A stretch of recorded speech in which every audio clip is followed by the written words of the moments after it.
తెలిసొచ్చిన తప్పు. సీతంపేటలో చిన్న వ్యాపారం చేసుకుంటూ బ్రతుకుతున్న సీతయ్యకు కొత్తగా పెళ్ళయింది. అతడి భార్య సీత కాపురానికి వచ్చిన నెల్లాళ్ళకే అత్తగారు చీటికీ మాటికి ఏదో ఒక చాదస్తపు మాట మాట్లాడుతుంది అంటూ విసుక్కుని ఆవిడను నెమ్మదిగా పురుగుల్లో ఉంటున్న ఆడపడుచు ఇంటికి సాగనంపింది. ఇక ఇంట్లో సీత, సీతయ్య మిగిలారు.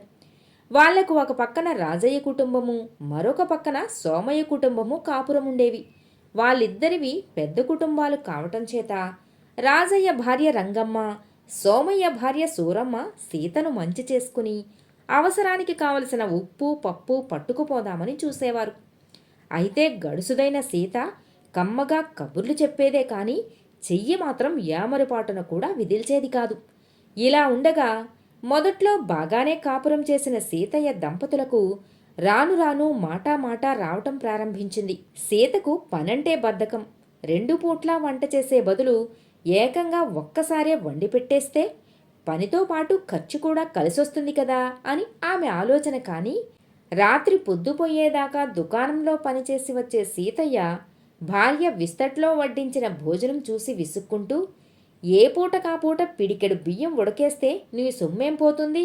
మా అమ్మ ఏనాడు నాకిలాంటి చద్దికూడు పెట్టలేదే అనేవాడు. ఆ మాట వింటూనే సీత గయ్యమని, నువ్వు మీ అమ్మ అలాంటి జమీందారీ పనులన్నీ చేయటం వలనే నా బతుకు ఇంత కమ్మగా ఉంది.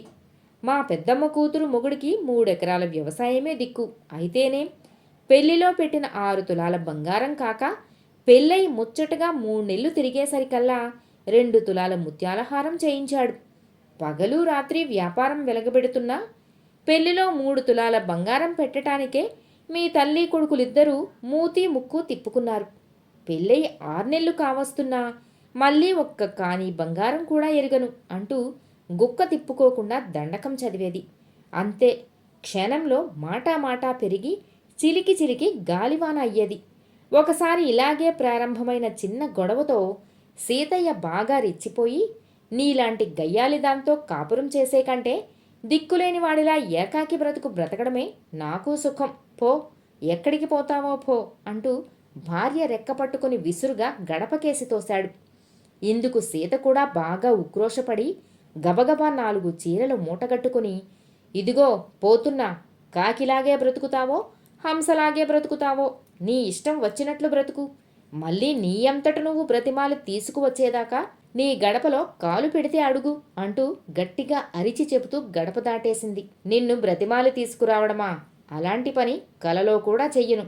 నా బ్రతుకు నేను మహారాజుగా బ్రతుకుతాను, ఇకపో అంటూ సీతయ్య కూడా గట్టిగా కేకపెట్టి చెప్పి ధడాలున తలుపు మూసుకున్నాడు. క్షణాల మీద జరిగిందేమిటో ఇరుగు పొరుగులకు తెలిసిపోయింది. తర్వాత 1 గంటైనా గడవకుండానే రంగమ్మ వేడివేడి గారెలు అల్లం పచ్చడి తెచ్చి సీతయ్య ముందు పెట్టి, తమ్ముడు, ఒక్కడివి ఏం పాటు పడుతున్నావో అని ప్రాణం కొట్టుకుపోయిందంటే నమ్ము, ఆకలి మీద ఉంటావని గారెలు వేస్తూనే పట్టుకొచ్చాను, వేడివేడిగా తిను అంది. అల్లప్పచ్చడి గుమగుములు వేడివేడి గారెలు సీతయ్యకు నోరూరించాయి. అతడు పల్లెం అందుకుని వెంటనే ఒక గారె ముక్క తుంచి నోట్లో వేసుకున్నాడు. రంగమ్మ ఆనందంగా అతడికేసి చూస్తూ, తమ్ముడు, ఒక చిన్న మాట అడుగుతాను, ఏమీ అనుకోవు గదా అంటూ నేర్పుగా ముందరి కాళ్లకు బంధం వేసి, నీ మేనకోడలికి ఈవేళ పెళ్లి చూపులు, శుభమా అని ఈవేళ బిడ్డ మెడలో వేయటానికి 1 అరతులం గొలుసు కూడా లేదు. బోసిమెడతో పిల్లను ఎలా చూపించాలా అని నిన్నటి నుంచి ఒకే బాధపడుతున్నాను. సీత గొలుసు ఒకసారి ఇస్తివా, పెళ్లివారు గడప దిగిన మరుక్షణమే నీ గొలుసు నీకు పువ్వుల్లో పెట్టి తిరిగిస్తాను అన్నట్టు పెళ్లివారు వచ్చే వేళకు నువ్వు కూడా రావాలి సుమా. దగ్గరుండి చూపులు జరిపించి మాతో బాటే 4 మెతుకులు తిని వద్దువుగాని అంది. ఎంతో ఆత్మీయంగా ఉన్న రంగమ్మ మాటలు పెళ్ళాం మీద మండిపోతున్న సీతయ్య మనసుకు చాలా సంతోషం కలిగించాయి. అతడు తక్షణం లేచి వెళ్ళి పెట్టెలో ఉన్న సీత గొలుసును తెచ్చి రంగమ్మ చేతిలో పెడుతూ, పట్టుకెళ్ళు అక్కయ్యా, కంగారు పడకు, తాపీగా ఇద్దువుగానిలే అన్నాడు. రంగమ్మ ఆనందంగా, మా నాయనే, మా తండ్రే అంటూ గొలుసు అందుకుని చెంగున ముడివేసుకుని వెళ్ళబోయింది. సరిగ్గా అప్పుడే గుమ్మంలో అడుగుపెట్టిన ఒక నడువయసు వ్యక్తి రంగమ్మను నిశితంగా చూస్తూ, ఎవర్రా అబ్బాయి ఈవిడ, ఏంటి తాపీగా ఇద్దువుగానిలే అంటున్నావు అంటూ ప్రశ్నించాడు. హఠాత్తుగా వచ్చిన పినతండ్రి వెంకటేశం రాక సీతయ్యకు ఆనందాన్ని, రంగమ్మకు గాభరాను కలిగించాయి. వెంకటేశం విషయం తెలుసుకుని రంగమ్మ వైపు తిరిగి, ఆ గొలుసు సీతది కాదమ్మా, నా కూతురుది. పెళ్లిలో కోడలికి పెట్టడానికి అరతులం గొలుసైనా చేయించలేకపోయానని మా వదిన నా కూతురు గొలుసును అరువు తీసుకుంది. ఇప్పుడు నా కూతురుకు కూడా పెళ్లి కుదిరింది కనుక ఆ గొలుసును అడిగి పట్టుకుపోదామనే వచ్చాను అంటూ చెయ్యి చాపాడు. పినతండ్రి ఎంతో ధాటీగా చెబుతున్న అబద్ధాన్ని విన్న సీతయ్య విస్తుపోయాడు. అయినా అతడన్నదాన్ని కాదనలేక అయోమయంగానే చూస్తుండగానే రంగమ్మ మొహం మార్చుకొని గొలుసు తీసి వెంకటేశం చేతుల్లో విసిరినట్టుగా పడేసి విసవిస నడుస్తూ వెళ్ళిపోయింది. రంగమ్మ గడప దాటుతుండగా సూరమ్మ చేతిలో ఒక పెద్ద ఖాళీ పాత్ర పట్టుకొని లోపలికి అడుగుపెట్టి అక్కడ ఎదురైన వెంకటేశాన్ని చూసి తడబాటుగా ఆగిపోయింది. ఎవరమ్మా నువ్వు, ఏం కావాలి అని వెంకటేశమే మర్యాదగా సూరమ్మను ప్రశ్నించాడు. ఆ ప్రశ్నకు సూరమ్మ మరింతగా తడబడుతూ, ఇంట్లో బియ్యం నిండుకున్నాయి, పిల్లలు ఆకలంటూ గోల చేస్తున్నారు అంటూ ఏదో చెప్పబోయింది. ఆమె మాట ఇంకా పూర్తి కాకుండానే తెరచి ఉన్న పెరటి వాకిట్లోంచి సీత సుడిగాలిలా లోపలికి వస్తూ, అంతా శుద్ధ అబద్ధం. నిన్న సాయంత్రమే నీ పెద్ద కొడుకు ఇంతలావు బియ్యం మూట ఎత్తుకురావడం నేను కల్లారా చూశాను అంటూ భర్త వైపు తిరిగి, చాలాసేపటి నుంచి నేను మావయ్య గారు కిటికీ పక్కనే నక్కి ఉండి లోపల జరుగుతున్నదంతా చూస్తూనే ఉన్నాం. నేను లేకపోవడం చూసి ఇరుగు పొరుగు మిమ్మల్ని ఎలా మాయ చేస్తున్నారో చూసారా అని అడిగింది.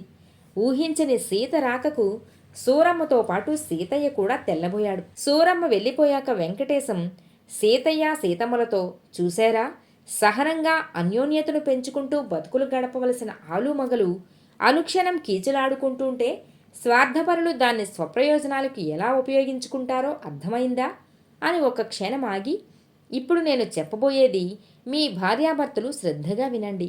వదిన కూతురు ఎలా కాపురం చేస్తున్నారో అనే బెంగతోనే ఉన్నది. ఆ సంగతి మీకు చెప్పడానికే బయలుదేరాను. సమయానికి నేను రాబట్టి సరిపోయింది అంటూ గొలుసును సీతకు ఇచ్చాడు.